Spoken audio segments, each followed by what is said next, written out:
Aloha kako. Welcome and good evening, everyone. My name is James Eustace, and I'm the president of the Waimea Community Association. Thank you for joining us online tonight. This evening, we're holding a special town meeting to hear more about an important project that will impact the South Kohala District, all the communities therein, and the Hawai'i Island looking forward. I encourage you to follow us on Facebook and Instagram for more current information. You may also find more relevant information and resources on our website, waimeatown.org, especially during this time.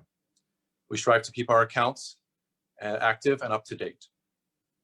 At this point, I'd like to recognize our WCA board members.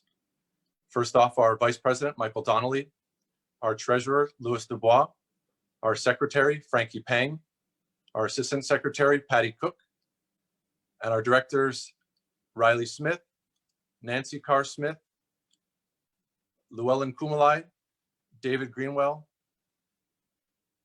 and Lonnie Olson Chung. I would also like to express on behalf of the WCA board and the broader community sincere gratitude for our essential workers during this time. We still have a long road ahead of us, and we wish everyone good health and happiness. The WCA board is grateful for your support the community has shown to hold virtual town meetings, and we wish to stay connected with all of you. As mentioned, tonight's meeting will focus on a very specific project happening here in the South Kohala District. Recently, AES Distributed Energy completed one of the world's largest solar plus storage projects on the island of Kauai. That same year, the Hawaiian Electric Company issued the largest ever request for a proposal for renewable energy in our state's history. The AES Waikolo Solar Plus Storage Project was one of the projects selected to help the state reduce its dependency on fossil fuels and to ultimately reach a goal of a 100% renewable energy generation. This evening, we are eager to learn more about the Waikolo Solar Plus Storage Project from Mr. Nick Molinari, who is the AES of Hawaii Development Project Manager, Kirsten Punu, who is AES Hawaii as well, with Community Engagement and Strategic Partnerships, and Mr. Shane Peters, who is the President of Peters Communication. First up, we'll be hearing from Mr. Peters to introduce the rest of the team here. Thank you so much, James. Greatly appreciate it. And, we really appreciate, first of all, the Waimea Community Association holding this special meeting for our project. Again, my name is Shane Peters. I am a consultant to AES Distributed Energy. I'm sorry I'm not able to join you guys in Waimea itself. As a graduate of Hawaii Prep, I miss it dearly over there, but totally understand the current COVID conditions across the state, preclude travel. And as such, we really greatly appreciate you taking the time to create this format for us to engage the community in Waimea. So let me take this chance to introduce our team members. Kirsten Punu, whom you mentioned earlier, is Head of Community Engagement for Hawaii. She is from Maui and has a wealth of experience in this sector. Nick Molinari is based in California, but he traveled previously frequently to the islands to lend his technical expertise to this project. And so with that, I'm going to turn it over to Kirsten for an overview of AES as well as the project itself. Mahalo, Shane. Thank you. Aloha, everyone. Good evening. Thank you very much for making the accommodations and arranging for us to present virtually to you tonight. I echo Shane's sentiments that we wish we could be there in person, but we thank you very much for this opportunity. I'm going to share my screen and there we go. Thank you. So I'll jump right in and start by introducing our company. So AES Distributed Energy is an experienced developer of utility scale solar and solar plus storage in Hawaii. We have several projects under operation, currently in operation, as Mr. Eustace mentioned, on Kauai, as well as on Maui and Oahu. We have over 100 megawatts additionally of solar plus storage projects in development, on Maui, Oahu, and on the island of Hawaii, the projects that we're here to discuss tonight. So this is a diagram of where the project is located, again, in the South Kohala district, approximately halfway between Waikoloa Village and Mamalahoa Highway, just south of Waikoloa Road. The project area is depicted here in the orange box, and there is an existing Hawaiian Electric utility line running through the site overhead. We'll discuss that a little later in the presentation. So the project is comprised of a 30 megawatt solar photovoltaic system with 120 megawatt hour containerized lithium ion battery energy storage system, or BESS. We'll have some photos of that, those components a little later also, so you can get a feel of those components. The project will deliver power to the Hawaiian Electric grid via that existing overhead line that we mentioned earlier. And when complete, it will utilize approximately 350 acres of land that will be leased. The power purchase agreement to sell power to Hawaiian Electric Company is for a term of 25 years. And at the end of those 25 years, the project will be decommissioned, the components will be removed, and the project area will be returned to its existing condition. Before we move on to this next portion, the benefits, we wanted to take the time to acknowledge the tremendous challenges that many of our communities are facing. There's a great deal of uncertainty in this unprecedented times. So we wanted to express our commitment to supporting the communities that we serve and the communities that these projects are located in. We're diligently working to start construction on these projects and kickstart the process of capital investment and the creation of jobs and resulting economic output.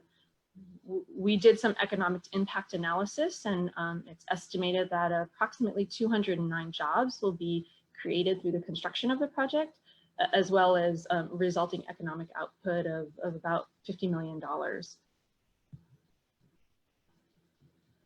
Additionally, this project will provide low-cost renewable energy at 8 cents a kilowatt hour to the state, or excuse me, to Hawai'i Island. And it will also comprise of approximately 7.1% of Hawai'i Island's total energy needs. Additionally, it will assist in avoiding over 500,000 barrels of oil. And again, that's 500,000 barrels of oil that doesn't have to be brought to the islands. So I realized that I so rudely jumped over and did not let my colleague Nick Molinari introduce himself, and he stayed up late for this presentation. He's in California, so I will pause here and turn it over to Nick to introduce himself.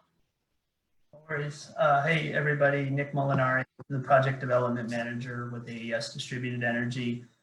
As they mentioned, I've been on lockdown in Southern California for the last 2 months, unfortunately, and I haven't been able to find a barber either, so bear with me, but I hope to get to meet you folks in person in the near future, and certainly appreciate the opportunity to talk a little bit about the project tonight and answer any questions or concerns you might have. So I just wanted to start by showing our conceptual site plan. I know this looks a little abstract, so I have some photos and visual simulations that we'll show later on that'll help illustrate this concept. But just to kind of identify, the main points here, most of what you're seeing on the screen are the solar panels. So Kirsten, if you could just show with your mouse. Yeah, so most of the light gray boxes are solar arrays.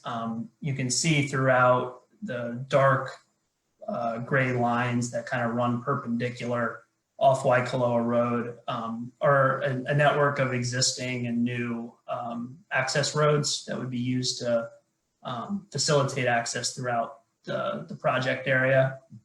And then additionally, as Kirsten mentioned, there's an existing HELCO transmission line that runs directly through the middle of this site. So you can see those little boxes right in the middle there that we drew.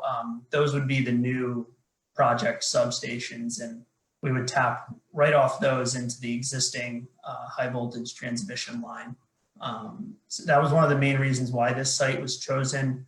Additionally, the community plan for this particular area envisioned renewable energy projects. So in combination with the community interest as well as the proximity to an easy interconnection and obviously the amount of sunshine, it made it an attractive piece of land for this project.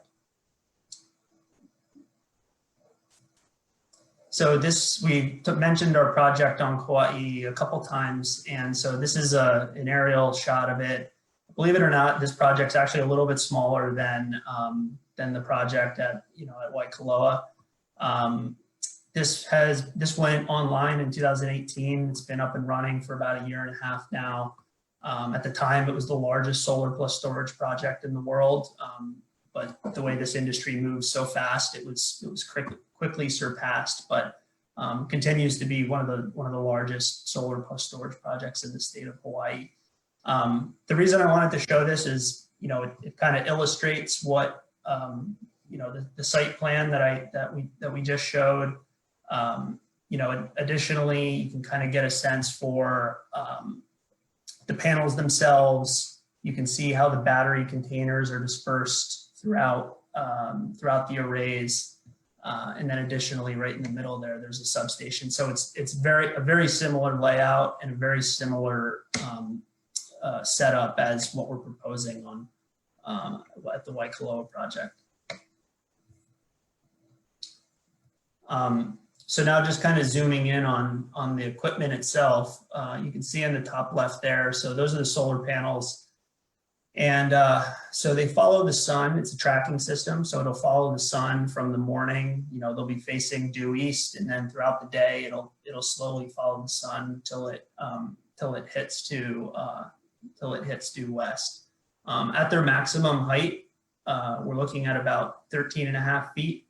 But as you can see, there's plenty of space between them for vegetation and to facilitate vehicle access. In the lower right corner, we have the battery containers themselves. So I know there was a lot of questions about that. So we'll talk about those, I think, in a little more detail in the Q&A. But the batteries sit in essentially they're shipping containers, 53-foot shipping containers, fully loaded with the batteries, HVAC system, built-in fire suppression. As you can see, they're all set on concrete pads, and there's a non-vegetated fire break that's built around 50 feet around the entire equipment pad.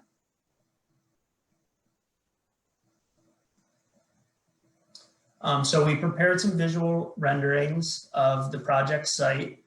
These were taken from specific vantage points to kind of give you an idea of the general vicinity, or what the project would look like from areas in the general vicinity. So this is on the corner of Paniolo Ave and Waikoloa Road, facing the project area. This is the before, and then if you scroll to the after shot, as you can see, we had to kind of draw it in there because the intervening vegetation topography blocks the view from this area. So this is about 2 miles Makai of the project area. And now as we head Maka, this is heading towards Mauna Loa Highway, looking down into the project area. And this is the view with the project. Now we're facing Makai, heading from Mauna Loa Highway, looking at the project area. And this is the view with the project.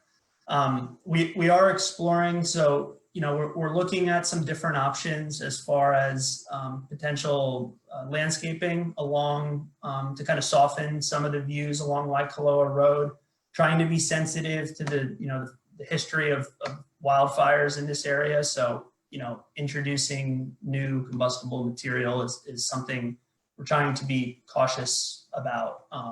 But there are particular areas where it gets within a couple hundred feet of Waikoloa Road, that would be visible that we could maybe soften it up a little bit with some native plantings.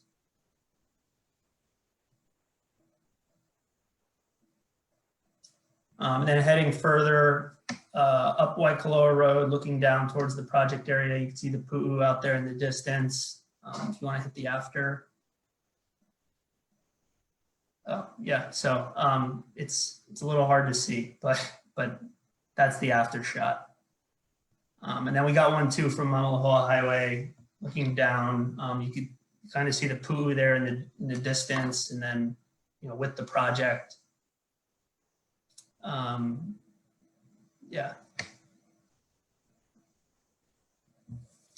So, over the last year and a half, we've been, we've basically been in design and meeting with the community, specifically the Waikoloa Leadership Council, Station 16, the fire department there, and members of the community to kind of identify some key issues. And we've been developing the project, towards with those key issues in mind. So I just wanted to provide a run through of what we heard and the steps that have been taken to address these things. So as I mentioned, fire and safety has been consistently across the board one of the biggest concerns. Each of the battery container pads will be surrounded by a gravel buffer.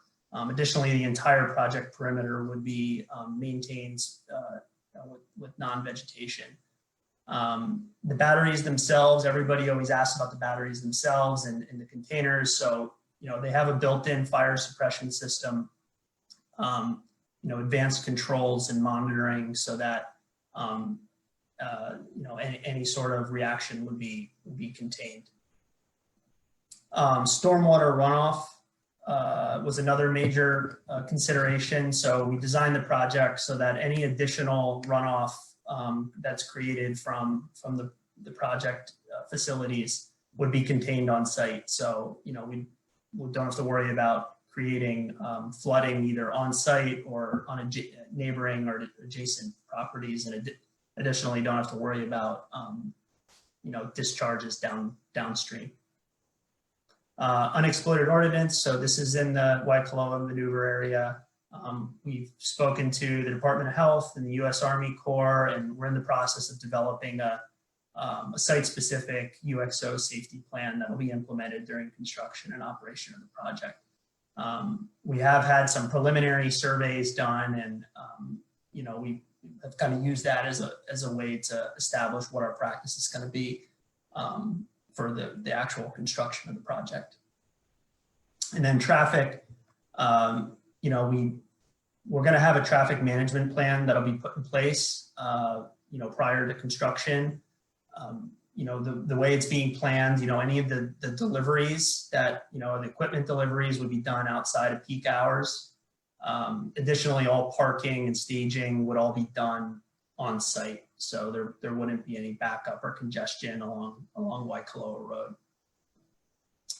Visual impacts, like I said, we covered that on the with the visual renderings.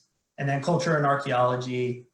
We have an AES, an archaeological inventory survey that was filed with the state. The study found no evidence of Iwi Kupuna and no evidence of any pre-contact or cultural artifacts. So the state's currently reviewing that report.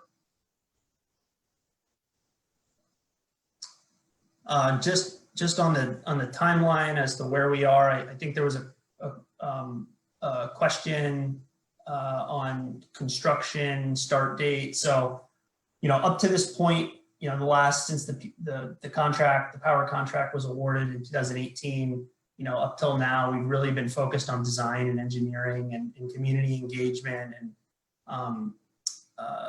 we're going to focus the next half of this year on kind of buttoning up the design, working with HELCO on the interconnection, and then securing all the permits and approvals from the County of Hawaii. We're looking at breaking ground as soon as possible. As Kirsten mentioned, there's a lot of job creation and economic benefits that come with these types of projects. So we want to get it going as soon as we can. But right now we're planning for the beginning of next year, Q1 2021, and the construction time period would be about a year. So we'd be coming online in 2022, delivering power at 8 cents a kilowatt hour for a period of 25 years, at which point the project would be decommissioned, disassembled, and the land would be returned to its existing state.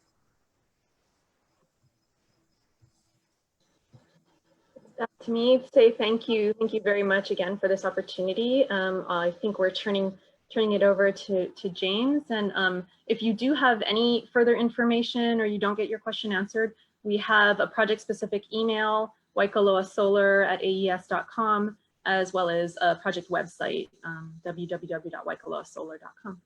Thank you very much.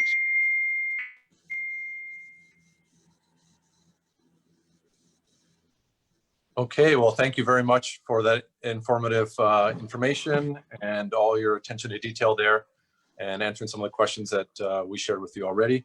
I'd like to move on to a kind of a Q&A session here where we're going to talk about some questions that were submitted by the community.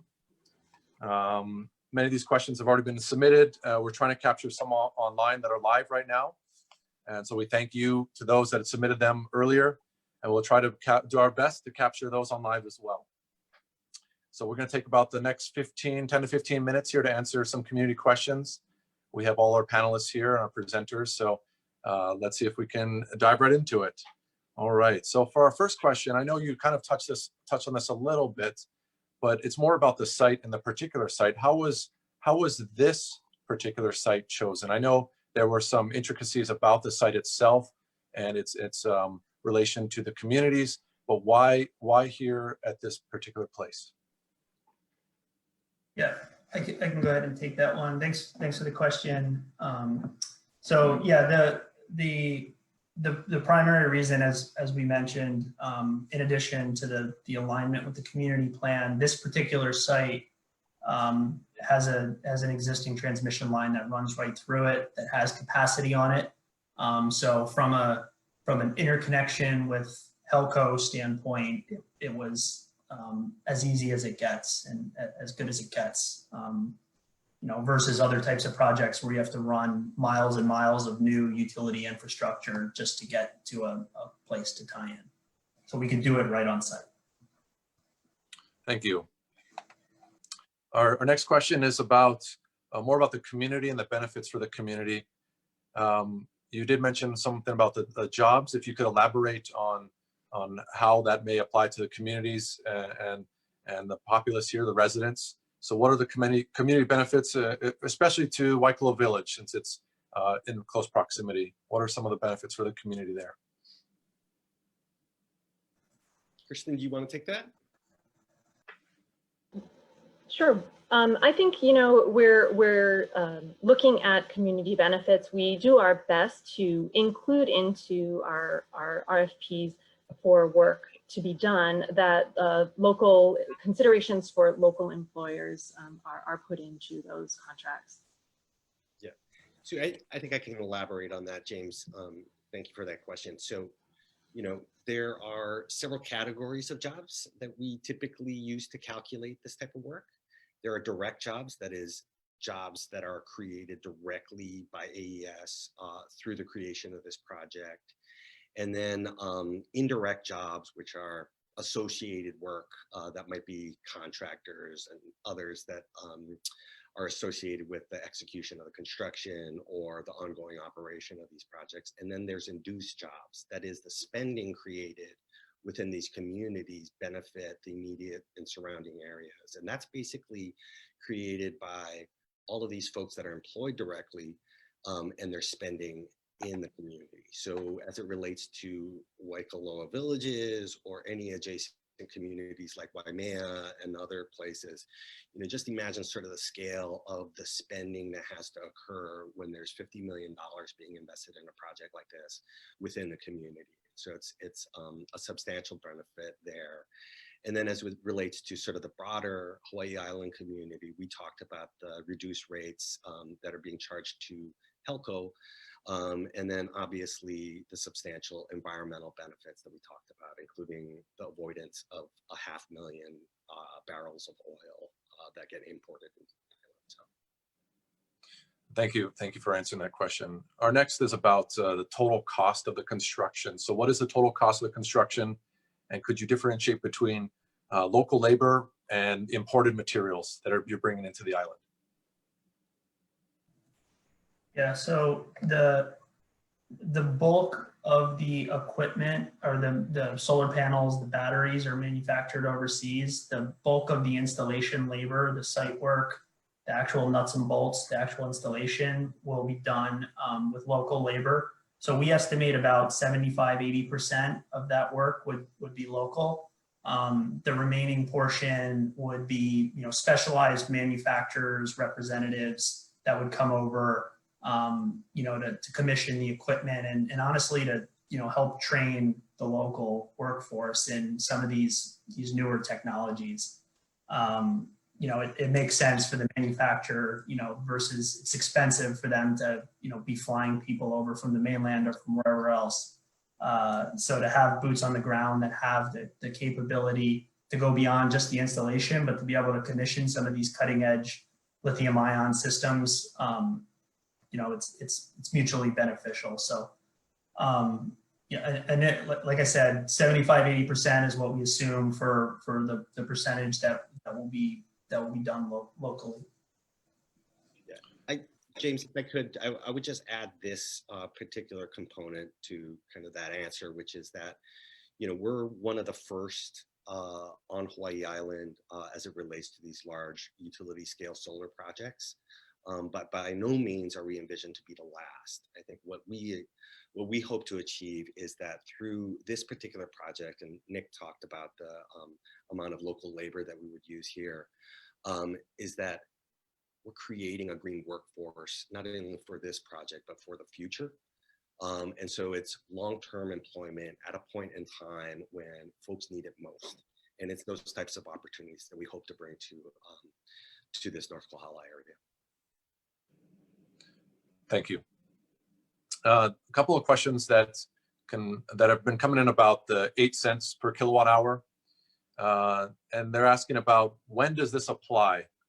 Does it happen, and what happens in the pricing for overperformance, so more power than guaranteed, or underperformance of the system if there's some fault in the system or maintenance issues? Yeah, so 8 cents is the power price to HELCO whenever power is delivered from the system to HELCO. So there's no difference. The price doesn't change. It's a fixed price, whether the system's underperforming or overperforming. Whenever power from this system is sold into the HELCO grid, it's at 8 cents. One of the things about the batteries, as a concept or as a technology is, it kind of smooths out, so performance issues become less of a concern for the utility. But to answer the question, anytime power is being generated, it's at a fixed price of 8 cents per kilowatt hour. And how do people, I know this is not quite possible maybe, but how would people know that they're getting their energy generation from your project site versus any other HELCO distribution and generation area? Yeah, so it's a grid tied system. So I'm not sure if only HELCO would be able to tell you, what project actually fed your meter. Probably a combination of a lot of them, but yeah, we're feeding the grid, and then HELCO is controlling the dispatch as to what resources they're pulling from at what time. So there's no way, at least for us, to say yes, I'm delivering power to that group of houses. Okay, kind of talking a little about the grid a little bit. It seems that the project in sunny weather could produce more solar power and more energy than the capacity of the battery system can even store. So what's happening to this excess power? And what is it? How does it affect the price to the grid, or any of that combination? How does it affect the overflow into the grid? Sure. So again, the price doesn't change. It's a set, any kilowatt hour that we we pump in is 8 cents. The system's doing one of two things. It's either feeding the grid directly, or it's storing, or it's charging the batteries, or both, depending on the level of charge versus the level of dispatch to the grid. Okay, more of a question specific about the batteries themselves. Well, actually, let's start with the solar panels here. The question is about who is the manufacturer of the panels and where do they come from? Yeah, so the solar panels feel sometimes like commodities. The panel manufacturer will, tends to change 4 or 5 times before the order actually gets placed. So we haven't, to answer the question, we haven't finalized which manufacturer we're going to be using yet. We're looking at the portfolio of options are, mostly international suppliers, and we're looking at a combination of price, reliability, and safety. Thank you. And this is kind of looking at the end life of the solar panels, possibly. Question is about that some solar cells can deliver significant power beyond the 25 years. And if this system is still useful and operational at the end of its term, what provisions can be put in place to keep this up and active and going for residents in the future? Yeah, so if there is an option to extend the life of the power purchase agreement and the land lease. So if at year 26, HELCO wanted to continue with the project, we could extend the PPA, power purchase agreement, and the agreement with the landowner. Thank you, Nick.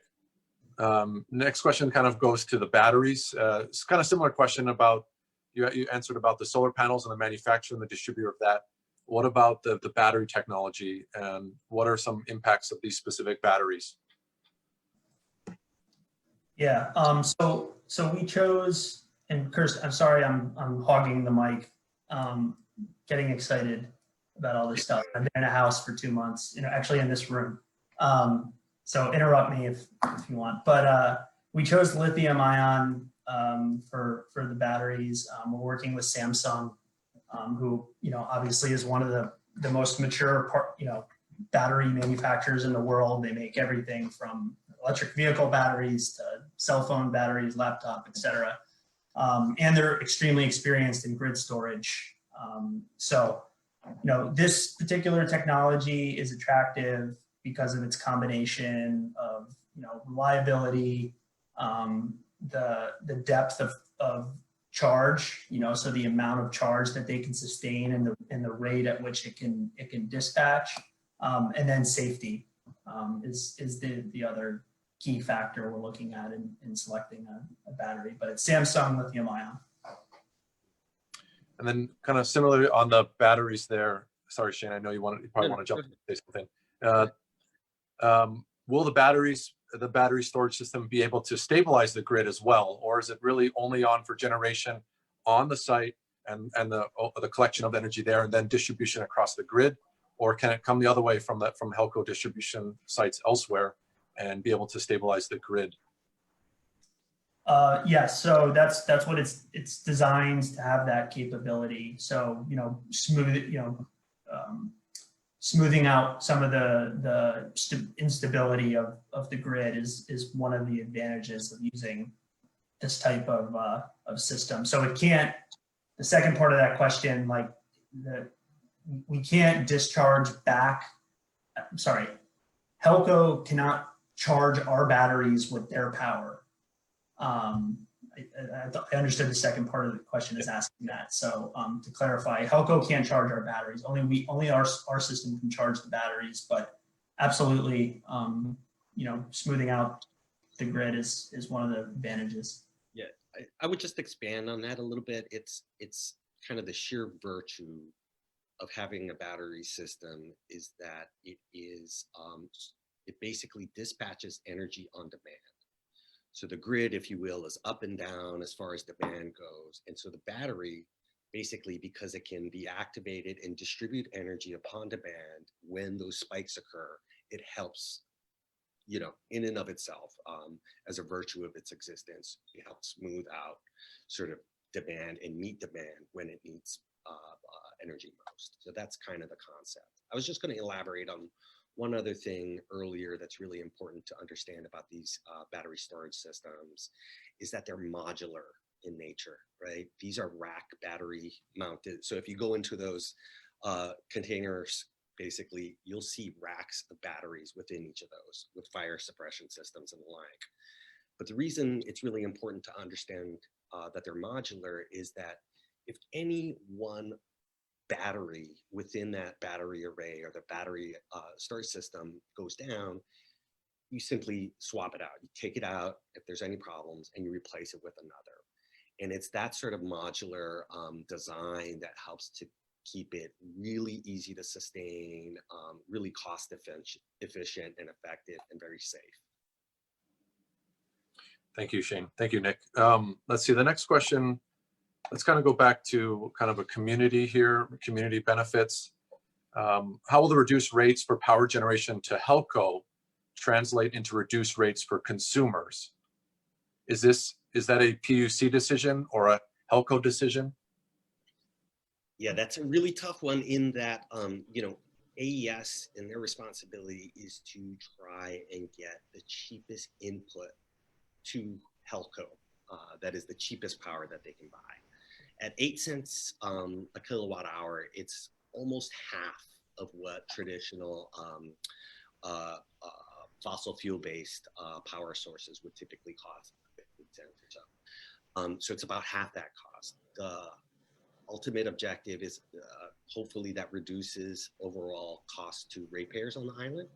Ultimately, the decision, you're correct, or the person who posed that question is correct, is that the issue of the rates that are charged to the individual homeowners or businesses on the island, that is regulated by the PUC, and HELCO gets to decide what the rates are. They file a rate case, is what it's called, and then the PUC, you know, regulates those prices. It's a complex process, and you know, and so you might not see, you know, any immediate yield, but the ultimate hope is that over time, as you get cheaper inputs on the cost of energy into HELCO, that by sheer virtue of that, you'll see downward pressure on ratepayers' costs as well. Thank you. Let's take a couple more questions, if that's all right with you, the panel here. The first one is about about taxes and how this might affect the county real property taxes. So it's asking, are alternative energy projects exempt from county real property taxes? And if not, what is the likely increase in real property tax assessed value, taxes imposed or collected? Right, that's a really good, complex question. So there's two parts to property taxes. First and foremost is the property size and its zoning. In this particular case, there's no change to the zoning, so it'd still be charged at the ag property rate. And then obviously the size of the project does not change. So the land portion of the property tax goes unchanged, but where you will see a substantial increase in sort of property tax input to the county comes from all the improvements, basically, all of the cost of that AES is investing in the racking system, the PV, battery storage, substations, all the rest of that has a dollar amount attached to it. And that part is taxable by the county as part of the property tax. Thank you. Kind of going back to the total cost, the question is, this is coming, some of these are coming from the live feed as well. What is the total installation cost?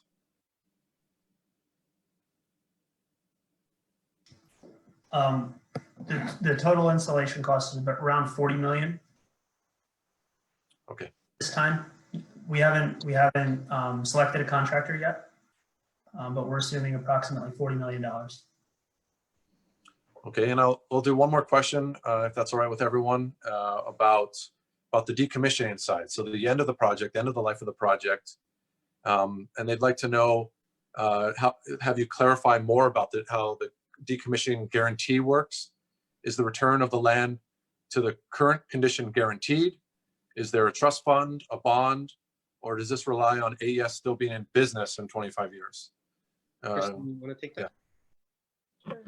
Yeah, it's a great question. So per the terms of our lease, we are required to return the land to the condition that we took it in.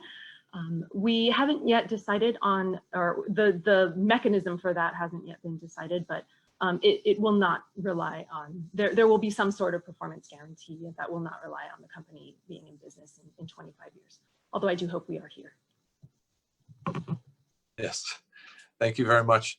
Well, that was a number of questions, and I really appreciate the panelists and our guests taking the time to answer these questions and better inform the community about this project. So I want to thank you, Nick, Kristen, and Shane for taking these questions in response to all the community concerns and input. As mentioned before, you're welcome to ask your questions of our panelists here to waikolosolar@aes.com, and also visit their website, waikolosolar.com, if I'm not mistaken. So before we close tonight's meeting, I would like to make a couple of announcements here on behalf of the Waimea Community Association. In the upcoming months, the Waimea Community Association will be hosting a series of candidate forums as we approach the Hawaii primary elections on Saturday, August 8th. That's when the primary election will be held. So this year's election will be conducted by mail. And more information about this change may be found on the State of Hawaii Office of Elections website. And we'll be putting up some of this information on the waimeatown.org website as well for Waimea Community Association.